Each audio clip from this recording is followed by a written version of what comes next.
let me begin by congratulating the organizers uh, for this literature festival at Nalanda.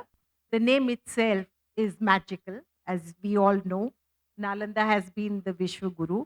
And we have none other than Amitabh ji here, Amitabh Kant ji, uh, who's been Sherpa of G20 of late, but recently. But if you look at the journey of Amitabh Kantji, it's amazing. So I'm having a fangirl moment here. I must say that because he's been a policy maker. You know, uh, he's been an entrepreneur in many social entrepreneur, I must say, a prolific writer. He's written on the journey of incredible growth of India. Uh, he's been the CEO of Niti Aayog. He has been the Sherpa of G20. And the reason why we all must, this is the book that I hope this is available outside. I would want all the students, the scholars, the faculty, the creative writers here, because this is about India, how India has scaled the world, where it's building its reputation of a nation that builds on peace and knowledge and intellect. AI, there was we'll learn from you on that.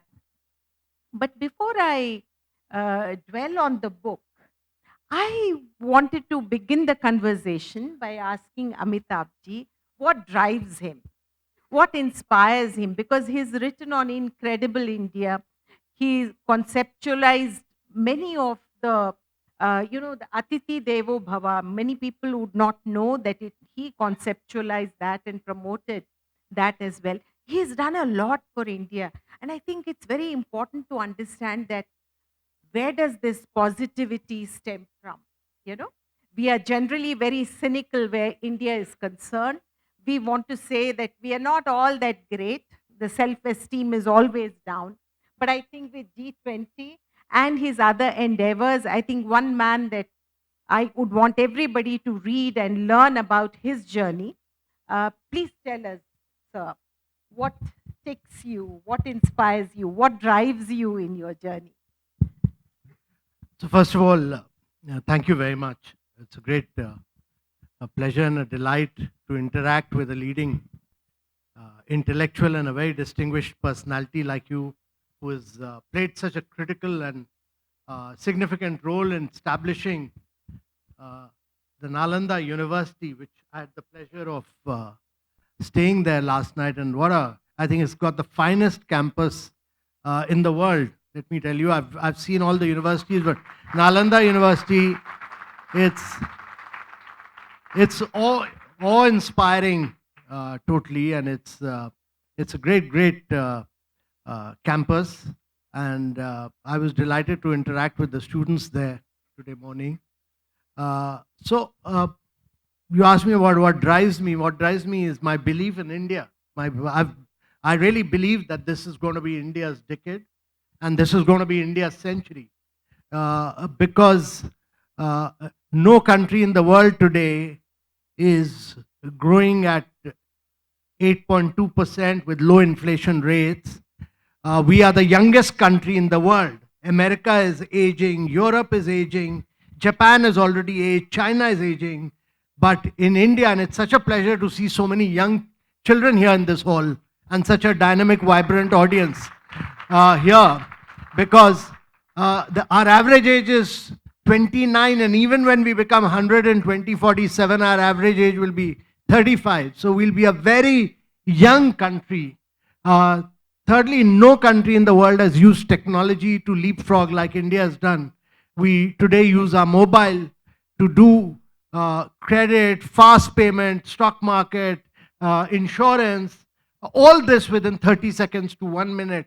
No country in the world does that. We do 50% of the real-time fast payment on mobile in the world. No country in the world does that. So this is truly India's decade and India's century, and I'm very optimistic about this. Very optimistic. So that's what drives me. But what also drives me is that when I work, I always surround myself with young people, and young Indians are 10x better than, in their thought process and their ability to execute are much better than their counterparts across the world. Young Indians are also full of a lot of hopes and aspirations, so they're very good. And they're also very positive. And thirdly, always use technology in whatever you do. So these are basic, and I really believe that technology, young people, and optimism and belief in India are the three critical issues. Absolutely. I think the grit and determination to drive India into the next century as a nation that belongs to the future.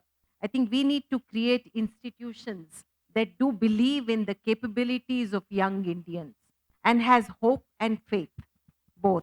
So as a Niti Aayog CEO, as well as Sherpa, you said that you've surrounded yourself with young, hopeful people.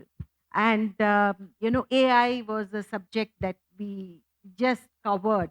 I would want to know your thoughts on what have we achieved through AI and where can we lead India forward, in which direction? Because I do believe that India is doing uh, very well where AI is concerned. The young technologists, the technocrats have taken a leap forward, and I'm very optimistic that it'll find. And that's where I think that new courses where institutions are concerned, new areas of research have to be explored. What is your thinking on all this? नहीं, पहले तो ये समझना जरूरी है कि India ने क्या मॉडल बनाया है. ये जो डिजिटल पब्लिक इंफ्रास्ट्रक्चर मॉडल है कि भारत एक अकेला देश है दुनिया में जहां सारे भारतीयों के पास अपनी डिजिटल आइडेंटिटी है. सो 1.5 crore people have a digital identity. फिर हमने क्या किया कि 2015 और 2017 के बीच में हमने बैंक अकाउंट्स खोले सबके. 550 मिलियन 55 करोड़ बैंक अकाउंट खोले गए भारत में. और उस समय स्त्रियों के पास केवल 18% स्त्रियों के पास बैंक अकाउंट थे. अब 91% स्त्रियों के पास बैंक अकाउंट है. फिर हमने उस बैंक अकाउंट में अपनी डिजिटल आइडेंटिटी और मोबाइल नंबर को लिंक किया. ये बहुत बड़ा मास मूवमेंट था. उसके बाद हमने अपने मोबाइल से फास्ट पेमेंट शुरू किया. फिर हमारे नए स्टार्टअप्स थे, मोबीक्विक, पाइन लैब एक्सेट्रा, वो पेमेंट हिस्ट्री देख के क्रेडिट देने लगे. फिर कुछ और स्टार्टअप्स थे, जेरोडा, ग्रो अपस्टॉक, वो stock market tyre 2 tyre 3 cities गांव में ले गए, तो स्टॉक मार्केट का पैसा वहां से आने लगा. फिर इंश्योरेंस के लिए हमें 7-7, 8-8 महीने लगते थे. नई स्टार्टअप्स आई, गो डिजिट, एको, जो आपको 1 मिनट के अंदर इंश्योरेंस पॉलिसी देने लगी. तो ये भारत में इंश्योरेंस हो, स्टॉक मार्केट हो, क्रेडिट हो, फास्ट पेमेंट हो, बैंक अकाउंट हो, ये सब हम करते हैं 30 सेकंड और 1 मिनट के बीच अपने मोबाइल से. ये किसी और देश में नहीं होता, ये पहले देश में नहीं होता. पहले तो ये समझ. पर जो हमने इसका मॉडल बनाया वो था कि हमने एक डिजिटल पब्लिक इंफ्रास्ट्रक्चर लेयर बनाई. उसके ऊपर हमने कहा प्राइवेट सेक्टर. तो ये एक अकेला देश है जहां भारतीय पेटीएम गूगल पे से कंपीट करता है मार्केट प्लेस में, और पेटीएम जो है, फोन पे जो है, वो अमेजॉन पे से कंपीट करता है. तो प्राइवेट सेक्टर इंडियन हो या ग्लोबल हो, वो डिजिटल पब्लिक इंफ्रास्ट्रक्चर की लेयर के ऊपर कंपीट करते हैं. पर ये जो लेयर है ये ओपन सोर्स है. ये समझना जरूरी है आप लोगों को. ओपन सोर्स है, ये ओपन एपीआई है और ग्लोबली इंटरऑपरेबल है. और इसका मतलब यह है कि आपका जो डिजिटल डेटा है, जब आप इस पे जाते हैं, डिजिटल डेटा है वो मेमोराइज नहीं होता, वो आपके पास रहता है. पर जब आप जाते हैं यूरोप में, अमेरिका में, क्या हुआ, वहां गूगल आया, वहां गूगल के बाद अमेजॉन आया, वहां मेटा, फेसबुक पे, आप सब लोग फेसबुक पे जाते हैं, फेसबुक से गूगल पे जाते हैं, अमेजॉन पे जाते हैं. जब उस पे जाते हैं तो आपका डेटा वो गूगल, अमेजॉन और फेसबुक ओन करते हैं. वो डेटा आपका नहीं रहता, वो ले लेते हैं और वो डेटा को फिर अपने मशीन लर्निंग और आर्टिफिशियल इंटेलिजेंस के लिए यूज करते हैं. तो ये colonisation in a new form है. ये समझ लीजिए आप लोग, जो कि whereas in Indian model the data is owned by the Indian citizen. तो AI में क्या हो रहा है, AI में देखिए ये समझना जरूरी है। ये एयरटेल कहता है कि मैंने परप्लेक्सिटी के साथ साइन किया। जब आप एयरटेल का कनेक्शन लेते हैं आप परप्लेक्सिटी यूज कर सकते हैं। जियो क्या कहता है कि आप जियो का कनेक्शन ले लीजिए और आप जेमिनाई, गूगल का जेमिनाई यूज कर लीजिए। एआईसीटी ने अभी क्या किया, कहा 5000 कॉलेजेस के बच्चे फ्री चैट जीपीटी यूज कर सकते हैं। ये सब कोई चीज फ्री नहीं है, पहले तो ये समझ लीजिए। आप अपना डेटा उनको फ्री में दे रहे हैं, पर ये कंपनियां आपको आर्टिफिशियल इंटेलिजेंस प्रोडक्ट कल आपको वापस भेजेंगी 100 गुने ज्यादा दाम पे, 100 गुने ज्यादा दाम में। तो डेटा, जो पहले सेशन में कहा गया, data is the most important thing. It is more important than oil, it is more important than gas, it is more important than anything else. तो आपका डेटा ये सारी कंपनियां आपको वापस भेजेंगी। तो इंडिया ने क्या किया है, इंडिया ने कहा कि हम 10 स्टार्टअप्स को सपोर्ट करेंगे लार्ज लैंग्वेज मॉडल बनाने के लिए। तो 10 स्टार्टअप्स उन लार्ज लैंग्वेज मॉडल को सपोर्ट कर रहे हैं, क्योंकि अगर आप नहीं करिएगा तो आपकी जो हिस्ट्री है, आपका जो कल्चर है, सोनाल मानसिंह, शोभना नारायण, अडूर गोपाल कृष्णन जी की जो सिनेमा है, ये सब अमेरिकन भूल जाएंगे, इसको चाइनीज भूल जाएंगे। पर इंडिया को अपनी कल्चर, अपनी हिस्ट्री और अपना सिविलाइजेशन बचाना है कि नहीं बचाना, उसके लिए लार्ज लैंग्वेज मॉडल्स बना रही है। और भारत सरकार क्या कह रही है कि हम अपना गवर्नमेंट डेटा इनको फ्री ऑफ कॉस्ट देंगे और हम इनको कंप्यूटिंग पावर कम से कम 50% डिस्काउंट पर दे रहे हैं। उन्होंने जीपीयू सोर्स किए इनविडिया से और इनको फ्री 50% के डिस्काउंट पर दे रहे हैं। तो हम अपने लार्ज लैंग्वेज मॉडल्स बनाएंगे जिसपे कि भारतीय भाषा और भारतीय डायलेक्ट्स यूज होंगी, और हम भारतीय डायलेक्ट्स और भारतीय लैंग्वेज को यूज करके अपने हिस्ट्री, कल्चर और सिविलाइजेशन को प्रमोट करेंगे। और ये करना बहुत आवश्यक है, नहीं तो ये फिर हम कॉलोनाइज हो जाएंगे। जैसे ब्रिटिशर्स ने 200 साल हम पर रूल किया, ये अमेरिकन और चाइनीज रूल करने लगेंगे अगर हम एआई में अपने लार्ज लैंग्वेज मॉडल्स नहीं बनाएंगे। ये समझना बहुत जरूरी है। तो हम this is so excellently put. I think a big round of applause. Building data infrastructure to ensure that our civilizational ethos is not lost. I think that history, culture, civilizational ethos, the arts, culture, everything, this needs to be placed on the center stage. I think G20, India's presidency, was also about that, because when we spoke about Atiti Devo Bhava was one of your conceptual dream right from beginning. And then our Honorable Prime Minister came and highlighted Vasudhaiva Kutumbakam. When he said this, one world, one family that he highlighted on, I think that has been the crux of the G20 journey, so as to say. The programs were held in around 230 events, over 230, 260 events all over India, both union territories and all the other states. And I think this was the largest. He took the G20, Amitabh ji, the planning and negotiating and taking them on a tour of culture and civilizational ethos, the knowledge tradition of India, all through India. I think that was one of the biggest challenge. And I would like to know as to, because before we come to how G20 evolved from G7, in 1999, Washington, D.C., to London, and then to Pittsburgh. And then we had, in 2008, it became the present form of, when we realized the inadequacies of G7. But before that, I wanted to learn, and I want the audience to know, what were the challenges? What was one of the biggest challenge in negotiating before you came to the declarations of G20? Organizing and negotiating with other Sherpas, as you do for G20, before we place on table our own agenda. I thought India succeeded not just finding a place on the table, but changing the table itself. Would I be right in that?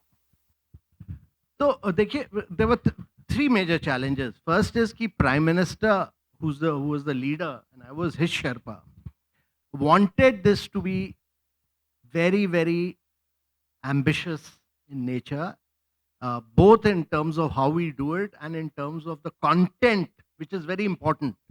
So first is that he said, ये जब events होती हैं तो केवल दिल्ली में या बॉम्बे में या मेट्रो सिटीज में हो जाती हैं, तो आप इसको पूरे देश में करिए. आप लक्षद्वीप में भी कीजिए, अंडमान में भी कीजिए, नालंदा में भी कीजिए, सिक्किम में भी कीजिए. तो 260 इवेंट 100 शहरों में और 100 यूनियन, सारे यूनियन टेरिटरी, सारे स्टेट्स और 100 शहरों में करनी पड़ी.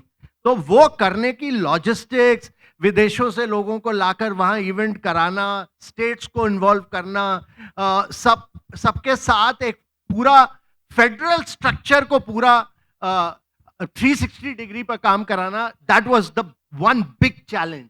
And to do it flawlessly with every single event working to clockwork precision was one challenge.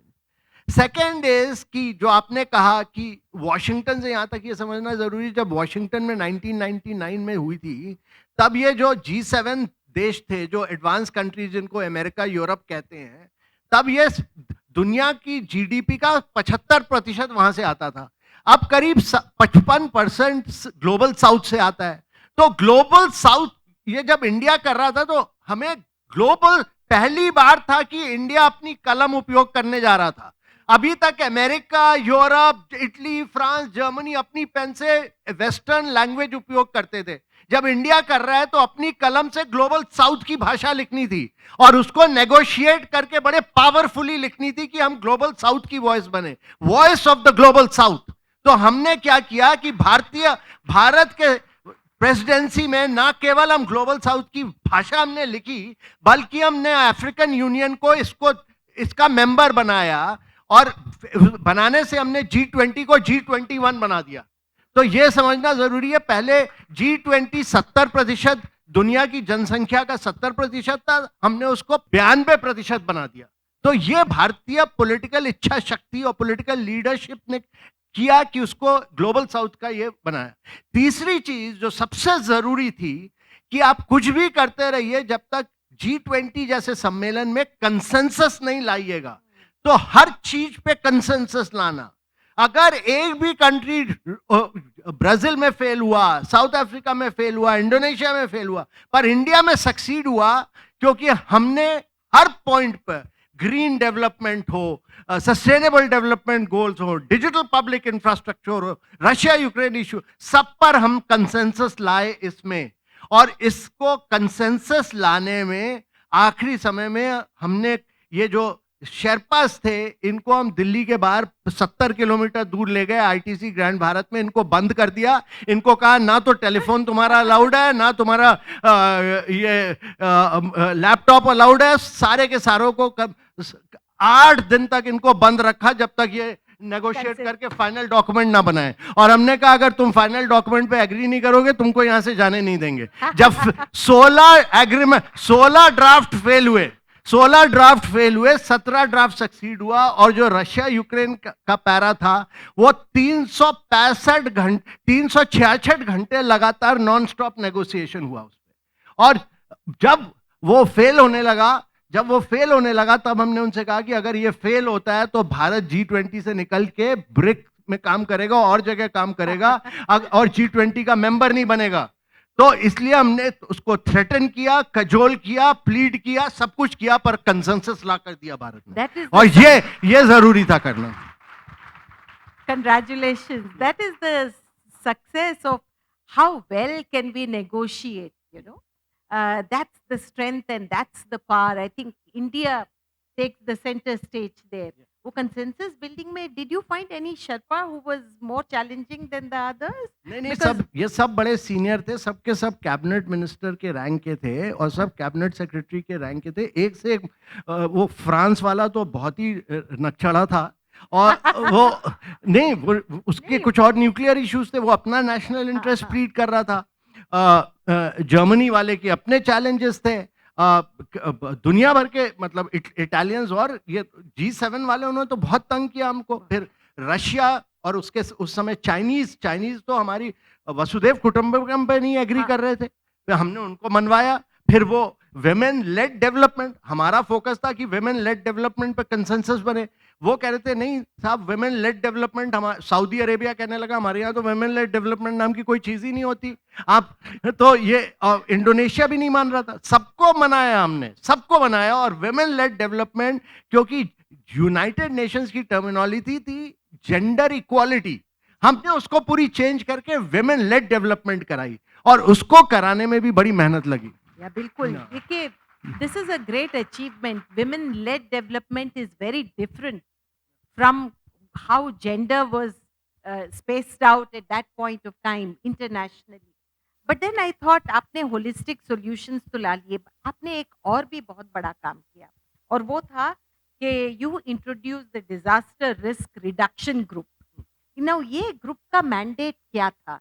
Is there a time frame for that? Because disaster risk reduction somewhere is connected with climate finance, environment for life, जो prime minister Modi साहब ने कहा, जो मैंने यहाँ पर experiment किया with Nalanda, और we have a campus and I have my engineers नहीं, मुझे बहुत तारीफ करनी है आपकी, क्योंकि मैंने नेट जीरो कैंपस देखा आज देखा है। आपको। बहुत बहुत ही बढ़िया काम आपने स्काडा को यूज किया है, और आपने नेट जीरो इस पूरे कैंपस में किया है। और ये जो नालंदा यूनिवर्सिटी है, एक वर्ल्ड के लिए एक एग्जाम्पल है कैसे Model, सस्टेनेबल हाँ। डेवलपमेंट करते हैं। जी, जी। तो उसमें ये क्लाइमेट फिनांस एंड इसमें जब आते हैं हम, डिजास्टर रिस्क रिडक्शन ग्रुप, ये ग्रुप में कौन थे और इसका मैंडेट क्या था? This is very interesting because we are not just looking at how do we look at environment per se, but how do we prevent disasters from happening. So ये भी एक बड़ा initiative हाँ। that has come from India's presidency, and I think it is unique. Apart from getting AU, African Union, on the board as 21st G20 में 21 बना दिया आपने, और इतनी खूबसूरती से बनाया है इसको कि कोई दूसरा कंट्री तो आपके खिलाफ तो होगा ही, लेकिन आपने उसको भी डिफीट कर दिया। हाँ। ये कैसे हुआ है? नहीं, disaster देखिए, का और नहीं, ये कई बहुत चैलेंजेस आए, पर एक जो बहुत बड़ा चैलेंज था, देखिए ये समझना जरूरी है कि दुनिया का जो CO2 कंजम्पशन है, CO2 कंजम्पशन का 82%, 82% is consumed by developed part of the world. The developing countries consume only 18%, and these countries are on the process of urbanizing and developing. Whereas हमारा जो CO2 consumption है is one tenth of the United States of America. So the pollution to the world has been done by the developed part of the world and not the developing part of the world. Now, when COP21 was discussed in Paris, it was decided that they will support and finance the development of the developing world and the global south. पर ये सब के सब backout करने लग गए COP21 के बाद। तो जब हमारी G20 समिट हुई, हमारे लिए ये था कि भाई ग्रीन डेवलपमेंट पैक्ट करो। ग्रीन डेवलपमेंट पैक्ट में इनका कमिटमेंट आए टुवर्ड सस्टेनेबल डेवलपमेंट, नंबर 1। दूसरा, इनका कमिटमेंट आए for financing the global south for the pollution that they have caused, number 3, because they have caused the pollution. Thirdly, हमने कहा कि अपनी लाइफस्टाइल में चेंज करो, क्योंकि ये आप न्यूयॉर्क जाती हैं, वहां तो सारी बिल्डिंगों की लाइट्स ऑन रहती हैं, पानी ऑन रहता है। वो तो जब तक अपनी ये कंज्यूमरिज्म लाइफस्टाइल नहीं बदलेंगे, तब तक तो वर्ल्ड में कोई बदलाव नहीं आएगा। गवर्नमेंट तो बदलेंगे नहीं, इंडिविजुअल सिटीजन्स अपनी लाइफस्टाइल बदले। तो लाइफस्टाइल फॉर सस्टेनेबिलिटी बहुत आवश्यक है, वो करना जरूरी है। फिर आपको जब बायोफ्यूल से रिन्यूएबल फ्यूल में मूव करना है, क्योंकि आपने जैसे अपनी यूनिवर्सिटी में सारा नेट जीरो किया, आपने रिन्यूएबल्स लगाए। भारत इस समय क्लाइमेटिकली ब्लेस्ड, हमारे पास रिन्यूएबल पावर आता है, हम फॉसिल फ्यूल से मूव कर सकते हैं। हम लोएस्ट कॉस्ट, हमने 256 गीगावाट रिन्यूएबल एनर्जी इस देश में हम इस समय बना रहे हैं, और ₹2 पे बना रहे हैं, जो कि सबसे चीपेस्ट है दुनिया में। तो हमने कहा रिन्यूएबल पावर की तरफ चलना चाहिए, फॉसिल फ्यूल से अलग हटना चाहिए। तो ये, और फिर हमने बायोफ्यूल अलायंस एक करवाया उस समय, और डिजास्टर रिस्क ग्रुप मैनेजमेंट बनाया, क्योंकि डिजास्टर्स होते हैं दुनिया में और उसके लिए प्रिपेयर्डनेस आवश्यक है। और इंडिया ग्लोबल साउथ की कंट्रीज को डिजास्टर रिस्क प्रिपेयर्डनेस में, जैसे नेपाल में डिजास्टर हुआ तो हमने सपोर्ट किया, मालदीव में डिजास्टर हुआ हमने सपोर्ट किया। तो डिजास्टर रिस्क ग्रुप को क्या करना है, प्रिवेंटिव एक्शन, उसके लिए ये सारी चीजों को मिलाकर एक ग्रीन डेवलपमेंट पैक्ट कराया पूरी दुनिया का। वो G21 नेशंस ने ग्रीन डेवलपमेंट पैक्ट किया। ये दुनिया की हिस्ट्री में पहली बार था कि एक ग्रीन डेवलपमेंट पैक्ट हुआ।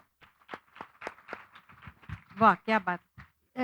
That reminds me Amitabh ji, आपने जब कॉप कॉप का मेंशन किया, सीओपी जो है, हमने लास्ट 2 मीटिंग्स इंडिया ने नहीं अटेंड किए, if I am right, and अभी ब्राज़ील में होने वाला है, and the funding they, as you rightly pointed out, the utilisation of energy is mostly by global north, you know, and they are not funding the global south, and global south पे आपने बहुत काम किया। Centre stage तो global south था, developing countries को हमने global south कहा है। तो south south development, global south development में, बिकॉज 75% ऑफ या is from the global south. तो इसमें हमने जब ग्लोबल नॉर्थ या developed countries are opposing this, तो हमने वी टुक अ स्टैंड कि हम सीओपी कॉप नहीं अटेंड करेंगे। We have shown our resistance. I think earlier 2 meetings में हमारे ऑनरेबल प्राइम मिनिस्टर जी नहीं गए हैं। ये रेजिस्टेंस बहुत इम्पोर्टेंट है, because India has to take centre stage. वो वो कॉप में, उसके बारे में थोड़ा बताएं आप। देखिए क्या हो रहा है कि व्हाट इज हैपनिंग इज कि कॉप हैज बिकम, कॉप की आप एनालिसिस कीजिएगा तो कॉप में about 70% of the participants are fossil fuel company representatives. आप क्या हो गया है कि जो तेल के देश हैं, जैसे सऊदी अरेबिया हो गया, जैसे इराक, ईरान हो गया, ये हो गया, वो उस कंट्री के और फॉसिल फ्यूल कंपनीज के रिप्रेजेंटेटिव्स जाकर 65% हो गए। And COP has become a representation of fossil fuel rather than the clean energy agency. दूसरी चीज क्या हुई है, it has become a voice of the developed world rather than the developing world. Third चीज क्या हुई है कि वो, it has become a debating and a discussion COP rather than an action oriented COP which will lead to finance flowing to the global south. So that is why our view is you commit to action, you commit to finance. What you have committed to in France in COP21, live up to that commitment and ensure that money flows into the developing countries. That COP must ensure. And it must live up to the commitment of 1.5 degrees centigrade by 2050. That is what we are saying. What you have agreed to in Paris, COP21, must be fulfilled by the developed part of the world. They are the ones who have polluted the world. If they back out from their commitment, the global south will get impacted very badly tomorrow. Absolutely. Yeah. तो ये 1 point, पहले तो 2 बोला था, 2 Celsius it should come down to maximum of 1.5 temperatures को इसको लाना है। No, this is not being supported as you rightly pointed out. So I think it's very important to be aggressive the way we have been, है ना? No, India represents, India देखिए एक अकेला देश है जो कि वॉइस ऑफ ग्लोबल साउथ, हमने जब अपनी G20 की तो हमने कई वॉइस ऑफ ग्लोबल साउथ करके मीटिंग्स की। प्राइम मिनिस्टर ने ग्लोबल साउथ के लिए, प्राइम मिनिस्टर साउथ अफ्रीका भी गए ग्लोबल साउथ के लिए, हमने अफ्रीकन यूनियन को मेंबर बनवाया। तो we always represent the voice of the global south, because क्या है कि देखिए ये चीज भी समझना जरूरी है कि अफ्रीका में भी डेमोग्राफी बहुत यंग है, और अफ्रीका भी फ्यूचर ग्रोथ जो आएगी दुनिया की वो आएगी ग्लोबल साउथ से। इस समय 2/3 of the world's growth is happening from the global south. So if the global south is going to grow, India must partner them in the growth process. Absolutely. तो आपने ये जो डिजिटल पब्लिक इंफ्रास्ट्रक्चर की बात की थी, उसमें we also created a model for the global south countries, because we said that you should build a repository of this also. तो ये इसमें other countries have also learned from India. We've become a model country where depository of ये बहुत infrastructure का important सवाल है क्योंकि देखिए क्या हुआ है कि ये समझना जरूरी है कि पिछले 10 वर्ष पहले 10 वर्ष पहले भारत फ्रेजाइल 5 माना जाता था। ये पिछले 10 वर्षों के अंदर हम फ्रेजाइल 5 से टॉप 4 में गए हैं और हम अगले 2 साल में जर्मनी को ओवरटेक करके टॉप 3 में आ जाएंगे। और उसका कारण यह है कि हमने कई स्ट्रक्चरल रिफॉर्म किए, गुड्स एंड सर्विसेज टैक्स किया, इंसॉल्वेंसी बैंक्रप्सी कोड किया, हमने रियल स्टेट रेगुलेशन एक्ट किया, कॉर्पोरेट टैक्स को रिड्यूस किया, ईज ऑफ डूइंग बिजनेस पे फोकस किया। पर हमने डिजिटल पब्लिक इंफ्रास्ट्रक्चर बनाया जिससे टेक्नोलॉजी को यूज किया और कोविड के समय में हमने करीब 80 करोड़ लोगों के बैंक अकाउंट में पैसे डाले जिसमें लीकेज नहीं था। अमेरिका में 18% चेक्स वापस आ गए थे।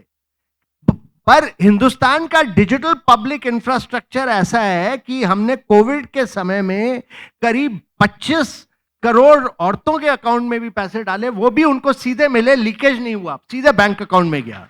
तो ये डिजिटल पब्लिक इंफ्रास्ट्रक्चर बहुत इंपॉर्टेंट था। तीसरी चीज क्या हुई कि भारत ने अपना इंफ्रास्ट्रक्चर बनाया है और यह समझना जरूरी है कि हमने करीब 4.5 करोड़ घर बनाए, हमने करीब 25 करोड़ जनसंख्या को पानी दिया पीने का, करीब 13 करोड़ घर टॉयलेट्स बनाए, बिहेवियरल चेंज किया और करीब 88,000 किलोमीटर रोड्स बनाई।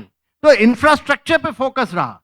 और फिर 14 करोड़ औरतें जो कि लकड़ी से अपना खाना बनाती थी, फायरवुड बर्निंग होती थी जिससे कि उनकी हेल्थ खराब होती थी, हमने उसको चेंज करके एलपीजी कनेक्शन दिया।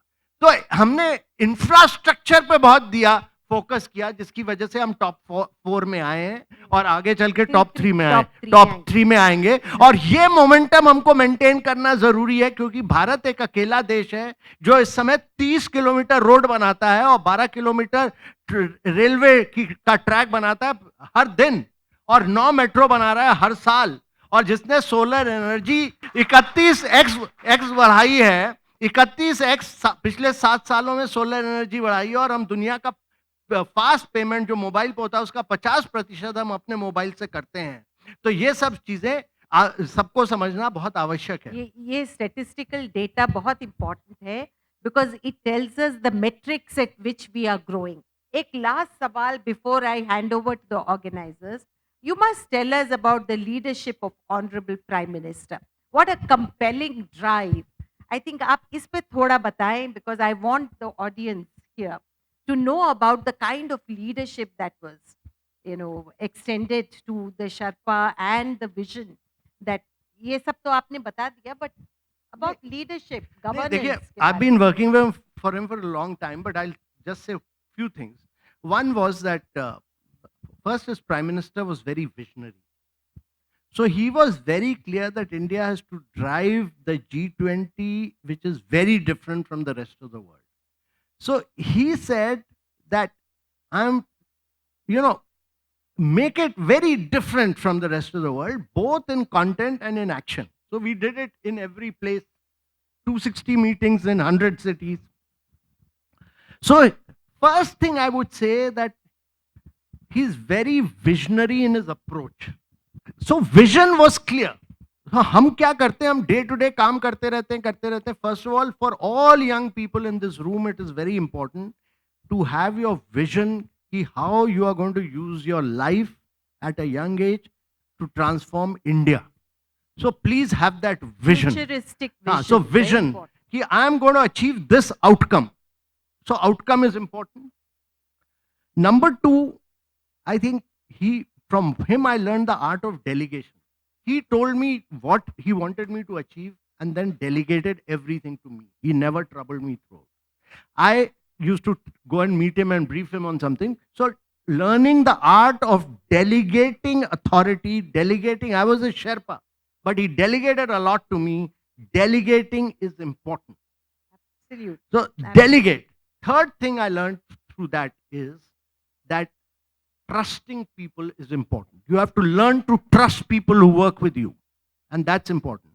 The fourth point is build a team around you. So we built a G20 team around us which really delivered.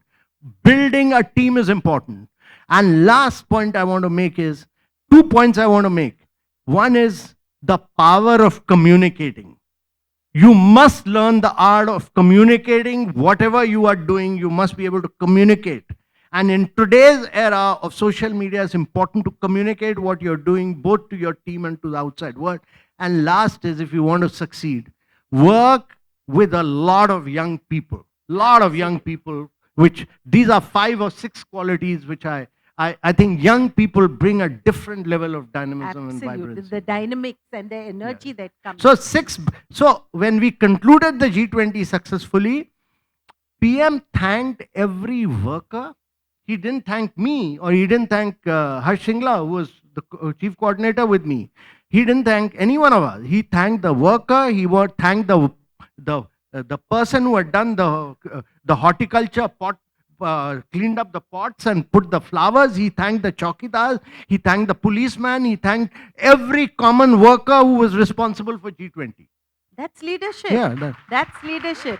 Building a team, trusting the youngsters, delegating. These are some of the qualities of a good leader. You want to deliver, and all work should be delivery driven. Unless we learn to deliver and find results, I don't think we can succeed anywhere.